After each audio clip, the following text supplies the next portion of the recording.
From Gimlet, this is The Pitch. I'm Josh Muccio. On this show, we take you into the room where entrepreneurs pitch investors for funding. It would be interesting if the founders start heckling us. Like, oh, that's a stupid point.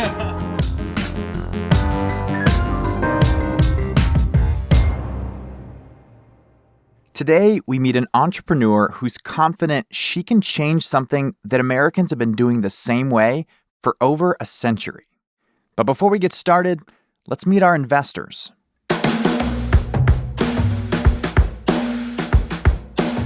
Our first investor is Phil Nadell with Forefront Venture Partners. Expect him to drill down to the bottom line in a pitch, the money. I want to invest in a company where you have a scalable way of acquiring customers and I can add money to it that'll let you explode that. Next is Jillian Manis with Structure Capital. Jillian tries to see through a pitch to understand the person behind that pitch. I would love to invest in you. I think you are the real deal. You are brilliant, clearly. You are driven, purposeful. And today we welcome a new investor to our show, Daniel Galati with Comcast Ventures. Daniel is your classic VC contrarian. When everybody spots a trend, he looks the other way, preferring instead to hunt for the long shots. I think the only way to make money in VC is to take a non-consensus view that turns out to be right. And finally, on today's episode, James Altucher, an angel investor playing with his own money. He doesn't focus so much on what a company is selling as how they're selling it. In your pitch, why didn't you stress the productivity solution, the fact that there's billions left literally on the floor of productivity without your product?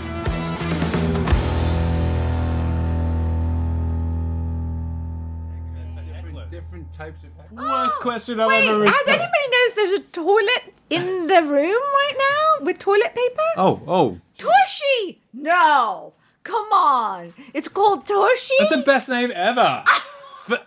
How awesome is that? Jillian, I didn't even see it. I know, you know what? I'm sitting She here said it and I'm like, what? what toilet? I have a feeling this could be the best one we've ever seen. No. Oh my. Tushy. I'm already in love. Hi, guys. How are you? Love the hat. Love the hat. Come on. In a room reserved for pitching, it's hard to upstage a toilet. But when today's founder walks in rocking drop crotch harem pants, platform sneakers, and a wide-brimmed fedora, she does just that. And you're taller. What's your name? After the morning poop. Yes. Miki Mickey, what's your Yes. last name, Mickey? Agrawal. Agrawal. Miki Agrawal. If this name sounds familiar, there's a reason. More on that soon. Actually, that came out afterwards. Okay. Amazing. Pitch Tushy. So imagine if a bird pooped on your head, right? Would Bring you back bad memories. I've had a bird poop on my head, actually. But it's good luck. That would apple's you like my take head, dry no hair. paper and wipe it off your head? Or would you wash your head? Wash your head. Okay. So why is our butts any different? Why do we actually go to the bathroom every single day and use dry paper to wipe ourselves when water is the most obvious solution, right? And so I'm going to put this somewhere over here. That's why the wipe market is so big, by the way. Yeah, my daughters, for instance, use wipes. I do too. Well, wet wipes are actually bad for you because they have chemicals and all these different things on it, which actually strips the natural oils from your behind. And so that doesn't work either. It causes anal fissures, anal itching. Oh my God, and I've all been kinds stripping of, my behind. Yeah, it strips all the natural oils from your behind. So if you don't want to strip your behind, but you still want to wash it, your other option is a bidet. You probably already know this, but in its most traditional form, a bidet is kind of like a toilet. It's a porcelain bowl that sits in your bathroom, but its whole job is simply to spray your nether regions after you use the toilet. Basically, the reason why I'm so passionate about this idea is that globally, if you think about bidets, the bidet category, it's ubiquitous in so many countries. Like the fact that we in this country have not adopted the bidet is crazy. And the only reason why it hasn't been adopted in this country is a couple of reasons. Number one is people think that it's that squat thing next to your toilet, which you have to install, which is very expensive. Or they think that it's just not, they don't even think about it. They don't even know what a bidet is in this country. And so it's not culturally relevant. The the products that look like contraptions. People are like, what's wrong with you? Versus a sleek looking thing that really looks like an iPhone next to your toilet that makes it feel culturally relevant and cool. A bidet as cool as an iPhone. This is Miki's vision. So our product very simply clips onto any standard toilet. You simply take the toilet seat off, you drop the Tushy on there, it connects right to your clean water valve behind your... Essentially, Miki has taken the function of a bidet and made it an accessory for any standard toilet. There's a little control box that hooks on to the edge of the toilet seat, hence the iPhone comparison, and this box connects to a valve inside the toilet bowl. Just turn the dial on the control box, and voila, instant bidet. In fact, we have a water pump that can demonstrate how it works if you're interested in seeing the demo. That sounds like a high-risk demo. It might squirt you in the face, but okay. Yeah. So if you're interested, I have my team can just come in and just... No, it's okay. So It's it okay. has different pressure. So the investors are skipping the demo, which is fair enough when you're sitting in the splash zone. How much are you raising? $1 million. At what? At a $9 million pre. At a what? $9 million pre-money valuation.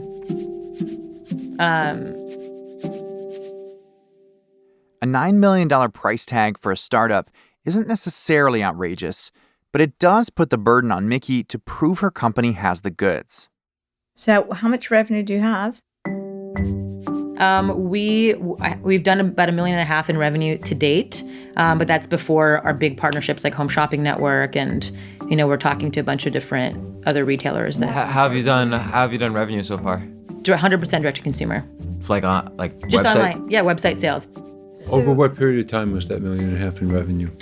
In the last year and a half Year and a half. to date. Yeah. Can you talk more And about again, the other... it's been, we launched very quietly, so we haven't even, I just transitioned to, running this business 3 months ago.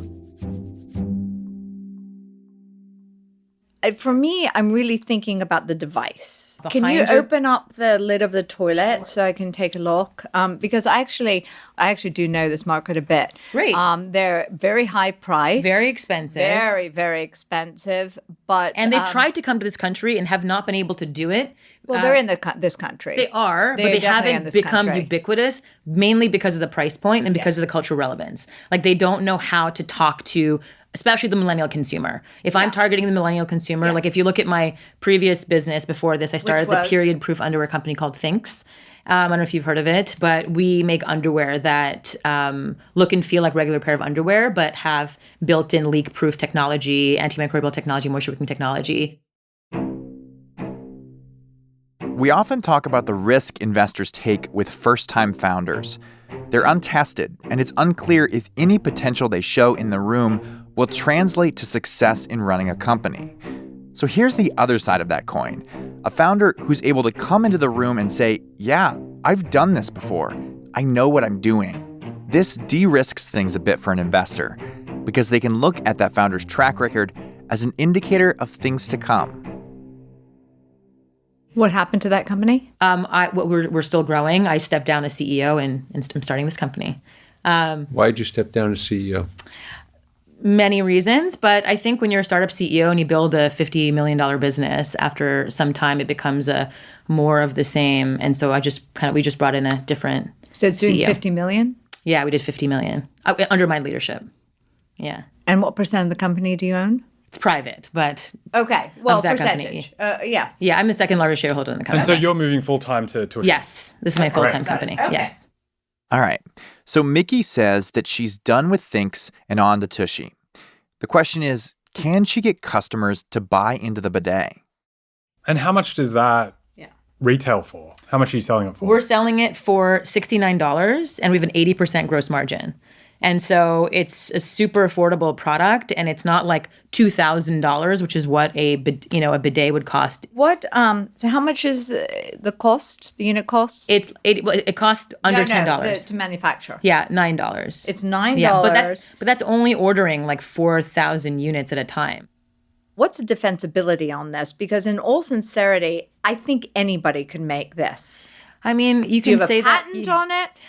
We're working on getting a design patent on it. I mean, bidets exist in the same way, So you don't have a patent? we don't have a patent on it right now, but that's okay. I mean, again, if you look at so many brands, you look at sort of the Chobanis. I mean, who's to say Danone and Yoplait won't come in just create a Greek yogurt, but they built a $5 billion company. Same thing with like Casper mattresses or other companies that have compared to Sleepy's. I mean, you can say that about anything. I think for us, it's really about building a strong brand relevant product, and it's sort of our aesthetic. There's no aesthetic like this. If you look at all the other products, in fact, if you pull out your phones and look at our competitors, who are your competitors? I mean, do I have to? Sure. If you look at Blue Bidet, or if you let's just say your number one. You should know what's your number one competitor. No. I mean, there's a few. And if you look at them, they look like ugly geriatric medical products. They look like something that. How do they compare in terms of price?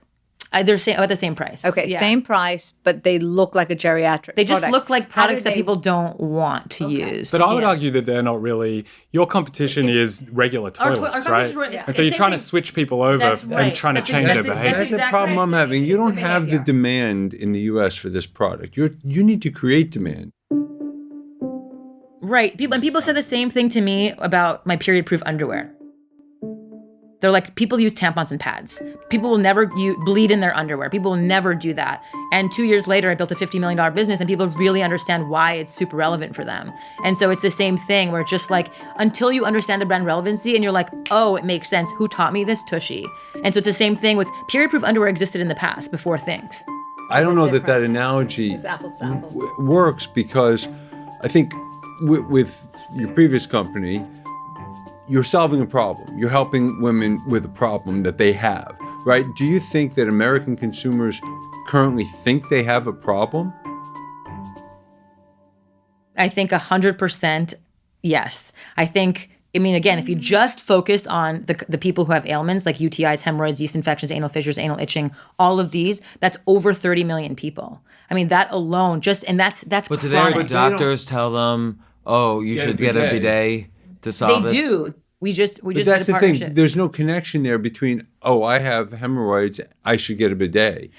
But if you do, and you did some one layer of research, you actually would see that a bidet is a great solution. Mickey, as you first know, of it's all- very expensive to educate a country. Again, people said the same thing. It's like no one's going to bleed in their underwear. Yeah, but I don't think that's the right comparison, Mickey. I really have to say, because Phil was hitting on a point, is that women have this every month. They have this problem, and they know they're always looking for new solutions. All right, and so I think you provide them a new solution. I disagree with that because I was in the business for many years, and women are like, I wear a tampon. I'm perfectly fine with my tampon. I'll go with organic cotton tampons. I'm not going to bleed in my underwear. Period-proof underwear existed already. And yet nobody thought about it. It's education. And it's one of those things where you have to really feel like, okay, I see that there's absolute no way in hell that people are going to continue to use toilet paper moving for the next X number of years. It's just not sustainable. It's just not sustainable to do that. And it's also, again, it's from a health and hygiene standpoint. Yes. The fact that toilet paper was brought to America in the late 1800s and has not changed since then is crazy. Like, we are using our cell phones, we're adjusting our temperature, we have our fridge, we have cars. In the late 1800s, those things didn't really exist in a ubiquitous way. And so this is sort of like that upgrade in the bathroom space. And what is to stop someone from just ripping that off? You said no, but nothing. Again, I mean, it's not that. I think it's brand, right? I think the idea is you want to build a brand. But it's same thing. What's stopping people from ripping off anything? It's just brand. Yeah. So on the brand piece, so I'm an investor in a company called Away, which is a direct-to-consumer luggage company, and I think they've really benefited from sharing on. It's a brand. That's right? the thing. So we all agree that there's some value to brands, but the specific way in which they've benefited from their brand is people sharing on Instagram, right? So you go, you travel, you have this suitcase and you snap a photo of it and everyone else hears about this suitcase.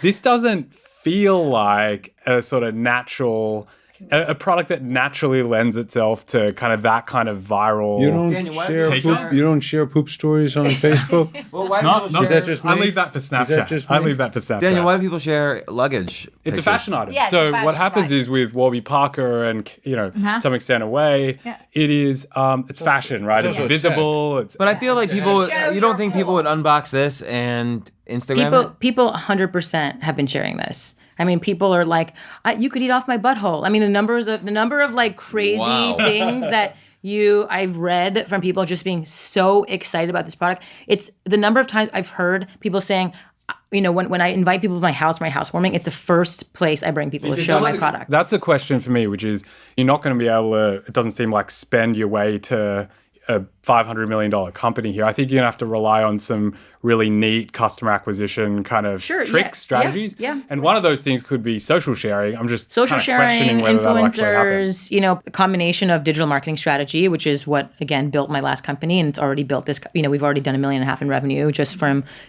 that. Miki is using her past success to prop up the potential of her new company. She's saying, look at what I did with Thinx. I can do that again with this company. Can I switch the subject a little bit? Because I'm just having trouble with something else. And that's the reasons you have a $50 million company you started in Thinx, is that what it's called? That you left. I don't understand. You started a successful, presumably $50 million in revenue, and you left. I mean, it's complicated. It's complicated. There's certain like controls and things that you give up over time, and it's complicated. I can't really say more than that. Are you difficult to work with? No, I'm not. You can talk to my team. They're right outside. You can ask them. Okay. It just seems curious to me. I think what it does is it also creates a little bit of concern about you built a company, it's successful, and now you left it. I mean, again, there's so many learnings. Like, think about the number of businesses that everyone have started. People have started initially. Yeah. They work with different partners. They work with different people, and things happen, and you make a change. Yeah, I can't say more than that. Did you outgrow that role?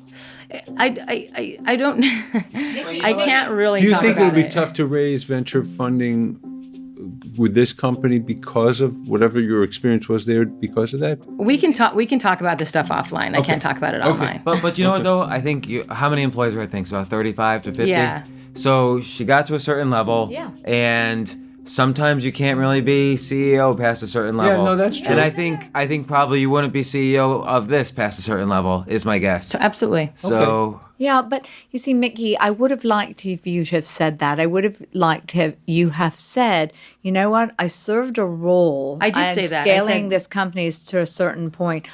At that point, I didn't perhaps have either the expertise in order to take it to the next level. In other words, I just wanted to see a little bit more self-awareness on this. So I either stepped out, but what we've been getting is it was difficult. I can't really talk about it, and it made me I can't. feel, I really can't. Okay, actually. So you're under a gag order. Correct. Okay. Well, Yes. you could say that, that there is maybe a legal issue, and I'm under a gag order, correct. and I'd be happy to talk about it as best as I could, as best as I can. I would like to talk about this offline. Okay, fair enough. Let me switch back to the Yeah. product.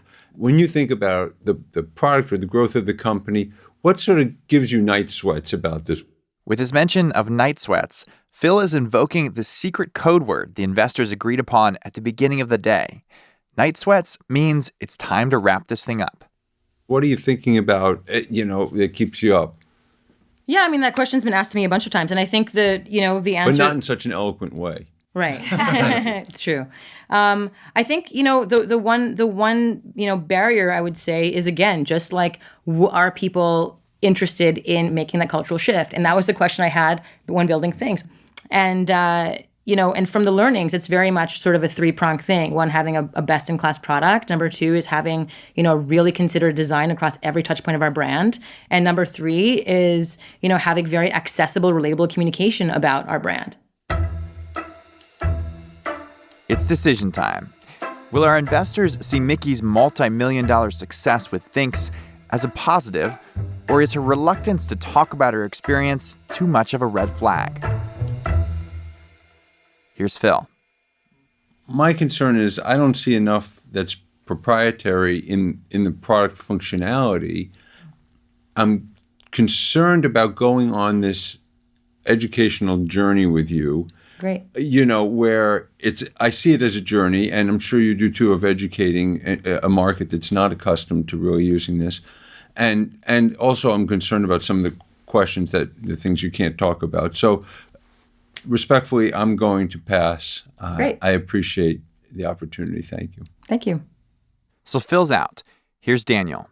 I think it's a really tough one for me. On the one hand, I think the initial sort of brand aesthetic that you're putting forward looks great. Actually, I think the product looks great. And for those folks listening, I think the packaging looks really great, and it clearly sets the brand apart from sort of other commodity brands. And I think you've got sort of very, very relevant experience in sort of bringing these new categories to life. Where I ultimately get tripped up, and again, this is really tough for me, is just the lifetime value math here. So if I assume that the average order value is, let's say, even $100, and our paid customer acquisition costs, you said, were $25, I just don't see enough of a gap between sort of lifetime contribution margin and paid customer acquisition costs for this to be a huge business. And so for that reason, I'm going to pass too. Great. So Daniel passed. Here's Jillian. You know what I realized from this? I realized that I don't know really as much as I thought I did when I originally saw this, because even though I'm a user, I don't understand this market. And so for that reason, I'm going to have to pass. Great. Jillian's out. Here's James. So I don't want a bidet myself. I don't really know how many people want one in the US. I agree with you. Maybe there's a trend that at some point it'll spike suddenly, and like everybody will say to themselves, like my daughters will say to themselves, we absolutely need this to be healthy. Yes. But I don't know when that will occur, so I have no idea. So even though I probably would benefit from using a bidet, I have to say no, just because. Let's talk about that a little bit. In what way would you benefit? I don't know all the ways that she says. It's probably great. I just have to say no because I don't know anything, and I don't know how hard it will be to educate a market. And as Phil says, I don't know to go on the journey of education. I've never done that before, so it's totally out of my realm of experience as an investor. Yeah, I might try the product, or I might try one of the crappy ones, so to speak, on Amazon. Wow. But I had to say so to speak there. I didn't make a pun. I'll try one, but I don't know if it matters to me which one it is. So you'll continue to just use dry paper and just smear? I actually don't. I have a feeling you're going to prove us all wrong because you're that kind of girl. I can't wait. I can see it. I mean, this is like so standard. I mean, this is literally like when I started Thinx, people were just like, no one's going to buy it. Thank you Keep so rocking much the for calling. platforms. Thank you, guys. Yes, absolutely. Miki walks out of the room, and our investors get real. That was a really tough one for me. Not for me. It was really tough for me. Yes. Maybe it wasn't obvious to me that was a clear no. I don't know. I just feel like She totally was not a tough one for me. No. It was tough for me. Do you She's know anything about? I think she's difficult. Do you know anything about? You know Thinx? what? Yes. You know why? I know everything about things. Yes. Right. So there's a story here, Oh clearly. yeah, there's a story. And I worry about it. And you know what? The fact is that to tell you what made me have a problem, and I was having a little bit one because she couldn't really discuss, and you can sort of discuss a situation without actually, breaching a gag order. But the other problem was when someone says, I'm going to pass and here are the reasons, the response should not be, okay, great. Great, really? That's And great. I'm thinking Then to why are you here? myself, okay, that was not a grateful person who actually appreciated the feedback. Okay, I really had a problem with that. And I really felt that there was a certain, I guess I clearly don't need all of you. I know best. And every time we kept saying something to her, she kept saying, well, you're wrong. You're wrong. You're wrong. Well, okay, then I guess I'm wrong. And that's the reason I passed, because she kept saying, you're wrong, you're wrong, you're wrong. And after that, I thought, you know what? I know nothing about this. So there is nothing But I'm going to be that's the able to problem. Most add. of America knows nothing about it, and I don't want to have to educate the country. But I do think there's something here. there's to tell you something, the and truth. here's the counterpoint to that, and here's I why I really say do it's, think there's something here. and here's why I say it's tough, which is I kind of like that sassiness, and I'm here to prove you wrong. I and agree with that, and you don't- I do So like there's some something pushback. there's something about that just tells me that she's gonna Is she the kind run of person through you want to be in walls business and- with? Well, I passed, right? Yes. At the end of the day, I didn't invest, but I don't mind there's something scrappy there. and tenacious, because on the last one the pitch, I had this wonderful founder named Laura, and she is the founder of Teamable. She is 10 times scrappier than this one. She is balls to the walls, and there were a lot of people that were turned off, and I really loved that, and I ended up investing, and so did Structure. And so I admire that. Yeah. But I also admire 50 million in year 2. To tell you the truth, I think she's going to succeed. I really, really do. I don't. Without us. But wait, hold on. However, I really need to know the backstory of Thinx also to understand and how those numbers worked. You can find that story. Okay, here's the story. Remember how we said you might recognize the name Miki Agrawal? So yes, she started this company called Thinx, which sold period-proof underwear and was regarded as a highly female-positive brand. You might have first heard of it around 2015 when it made a huge stir with an ad campaign that plastered the New York City subway with provocative images. But that's not the story Phil and Daniel are talking about here. In the spring of 2017, a former employee brought a complaint against Miki. It alleged that she engaged in a pattern of sexual harassment and ageism against her mostly female, mostly 20-something staff, and that her behavior engendered an oppressive, fearful company culture. Other former Thinx employees echoed these sentiments to the media, and Miki subsequently stepped down as CEO. The irony of a strong feminist company failing to live up to its own social image was not lost on the public. Eventually, the matter was resolved, and the parties signed non-disclosure agreements, but not before the damage to Miki's reputation was done. That's the background noise Phil, Daniel, and James were battling during Miki's pitch, a background that Jillian was apparently unaware of. After the break, I call Miki, and things get a little tense. Stay tuned.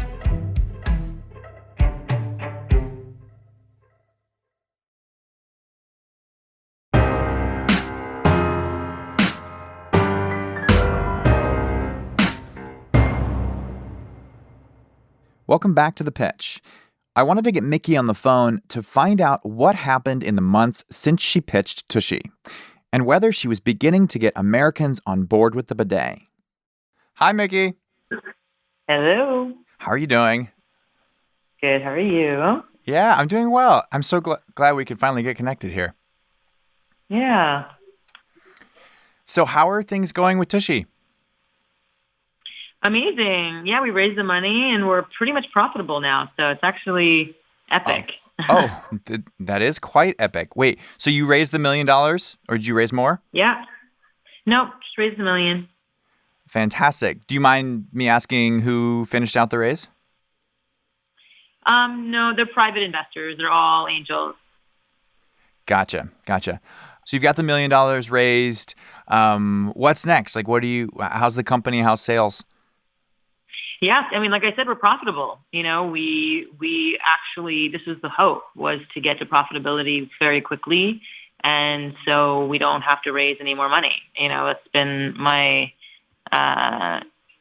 goal all along. You know, just like my previous company, we just raised, just what we needed. And then we hit profitability. And then now we're just building a business off retained earnings. And that's exactly what we're doing here too. That's exciting. Yeah. So it's been really awesome to see the feedback. It's been really promising. Again, it's very, I feel like we are on the precipice of changing culture. When I went into the pitch and met with the investors in the room, again, it's four investors out of millions in the world. And when you're pushing boundaries, like if everybody believed in your product, then it would exist already. It would already be in the world en masse. And the fact that it isn't means that it requires a certain type of investors to see the future, to see where we're going. And, it's really exciting to have the list that we have. Yeah.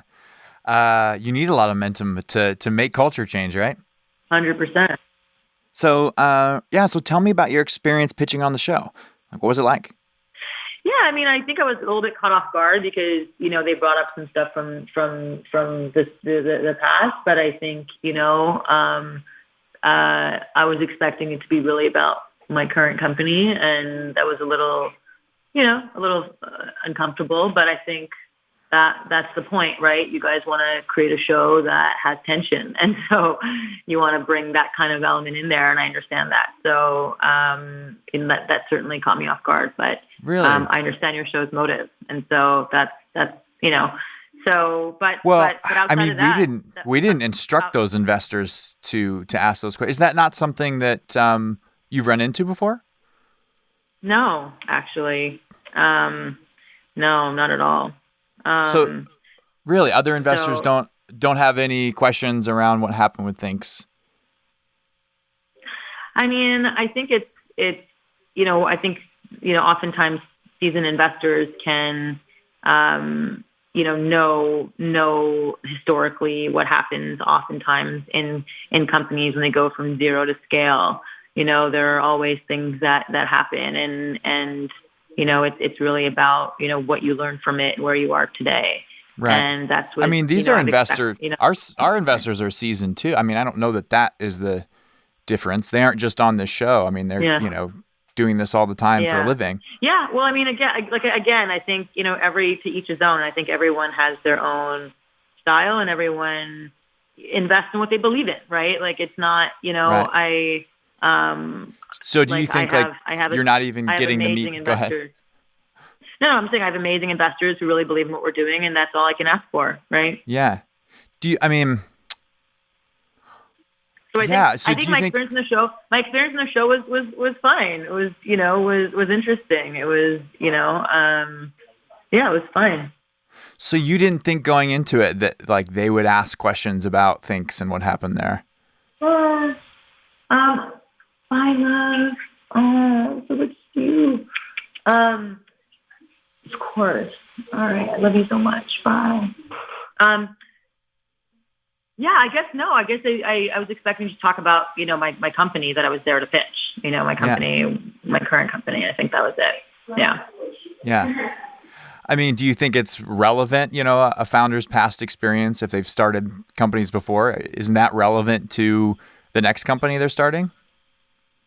Sure. I think it's all about the learning. Absolutely. Always. And I think the lessons and learnings are very clear. And I think that's it's always generative and productive to talk about lessons and learnings. Absolutely. Yeah. Bye.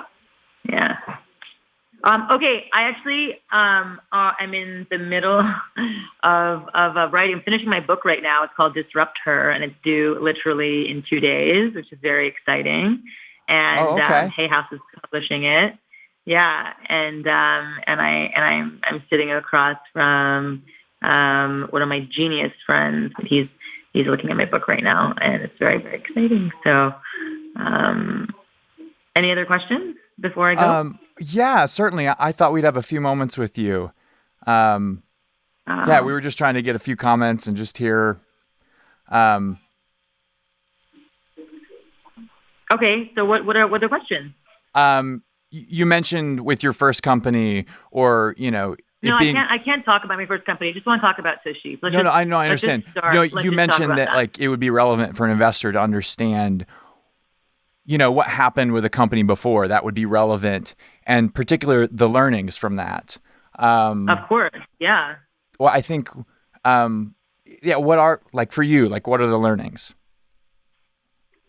I mean, to move forward and to continue to put out good work in the world and to not worry about, all the outliers that exist, is to really focus on creating and improving the world. And I think that's what I'm doing. And I think oftentimes when you do that, there are naysayers that want to, jump on top of that to keep, status quo strong. And I think that's, what I learned. I learned that, when you're pushing boundaries and you're changing culture, there are going to be lots of pushback against that. And I think it's important to, really know that. And once you know that, and when you are pushing the boundaries and you are running into people who are trying to maintain status quo, then you are strong enough to, stand strong.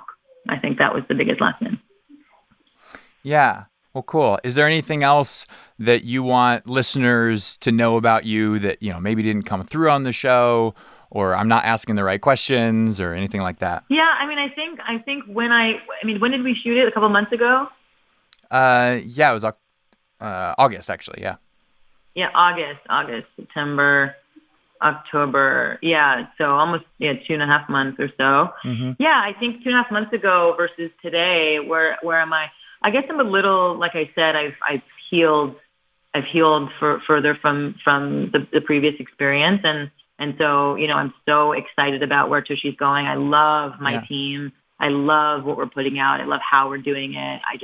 I love everything about what we're building and why we're doing it. And I think when I came on the show, I was probably still healing from the previous experience. And I think that's and again, time is the best healer. And I think everyone in the experience has hopefully gone through the healing process too. So do you think because it was more raw, because it was more recent, that would you do anything differently, I guess, with your pitch or how you reacted to the investors in the room? If you were to pitch them today, would you do anything different? Yeah, I mean, I think I probably wouldn't have been as taken aback in the room, just with some of the trying to be hard charging, questioning, and trying to create that sort of conflict. And I think that was clear in what they were trying to get a rise out of me.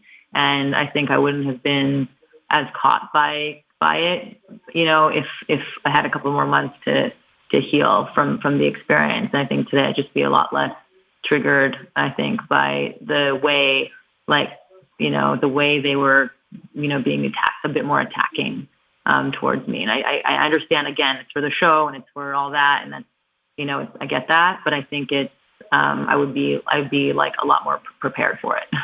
Yeah. You said you'd be less surprised now. Why would it be less surprising now, I guess?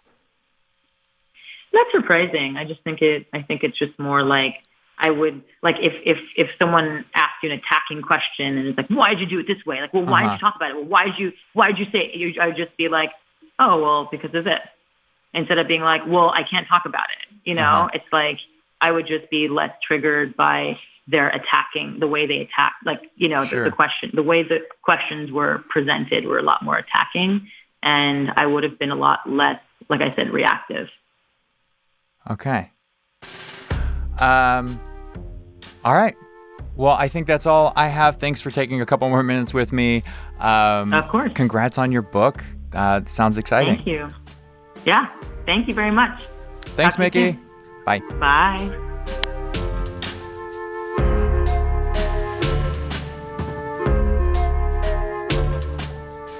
So I was caught a little off guard by that. I knew things had gotten tense during her pitch, but I wasn't expecting that reaction. And I feel for Miki. I really do. Being the center of a public scandal and getting forced out of her company can't be easy, whether the allegations are true or not. That said, I thought it was fair for the investors to ask her about her experience with Thinx, especially since she brought up her success with the company as part of her pitch. And that's the thing about investing. When you walk in the room to pitch investors, you carry everything with you that you've done before, your successes and your failures. And the ability to speak to those can be the difference between someone writing you a check or not. Thanks for listening. That's all for today's episode. Stick around till after the credits to hear scenes from next week's episode.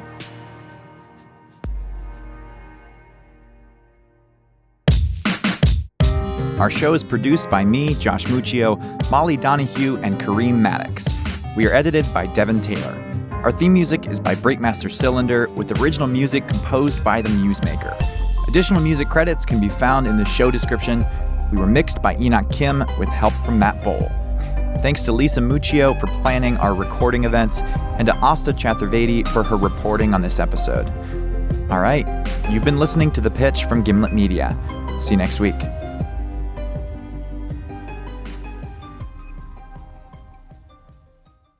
On next week's episode...